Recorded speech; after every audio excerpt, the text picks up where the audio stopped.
આજરોજ વડોદરા શહેર કોંગ્રેસ દ્વારા લાલકોટના સામે આવેલ વીર ભગતસિંહની પ્રતિમાને પુષ્પાંજલિ અર્પણ કરવામાં આવી હતી। વડોદરા શહેર કોંગ્રેસ દ્વારા આજરોજ શહીદ વીર ભગતસિંહની પુણ્યતિથિ નિમિત્તે વડોદરા કોંગ્રેસના પ્રમુખ ઋત્વિક જોશી, વિપક્ષ નેતા ચંદ્રકાંત ભત્તુ દ્વારા પુષ્પાંજલિ અર્પણ કરવામાં આવી, જેમાં મોટી સંખ્યામાં કોંગ્રેસના હોદ્દેદારો તથા કાર્યકર્તાઓએ પુષ્પાંજલિ અર્પણ કરી હતી અને શહીદ વીર ભગતસિંહ, સુખદેવ તથા રાજગુરુને યાદ કરી તેમની બહાદુરીને બિરદાવી હતી।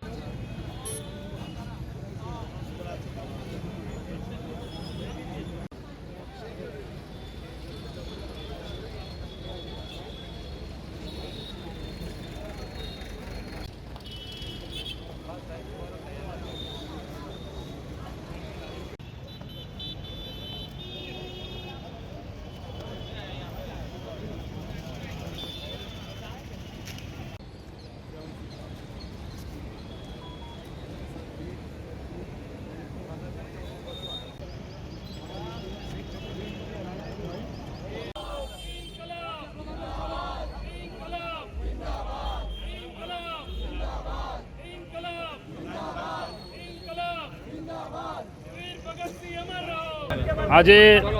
શહીદ દિવસ શહીદ ભગતસિંહ, સુખદેવ, રાજગુરુ કે જેમને આ દેશને અંગ્રેજોથી આઝાદી અપાવવા માટે પોતાના જીવની કુરબાની આપી, ત્યાગ આપ્યો, બલિદાન આપ્યું, એવા ક્રાંતિકારી યુવાનોને વડોદરા શહેર કોંગ્રેસ પરિવાર, અહીં અમારી સાથે અમારા પૂર્વ મંત્રી ભીખાભાઈ રબારી સાહેબ, મહિલા કોંગ્રેસ પ્રમુખ, એસસી સેલ પ્રમુખ, તમામ કોંગ્રેસ પક્ષના વોર્ડ પ્રમુખો, આગેવાનો તમામ અહીંયા ઉપસ્થિત છે અને આજના દિવસે અહીંયા પુષ્પાંજલિ અને સત્સદ નમન કરીએ છીએ। આ દેશના યુવાનોને પણ આજના દિવસે ખરેખર એક સાચો સંદેશો કે ભાઈ આ સાચો ઇતિહાસ દેશનો આપણે બધાએ જાણવાની જરૂર છે કે વીર ભગતસિંહ, સુખદેવ, રાજગુરુ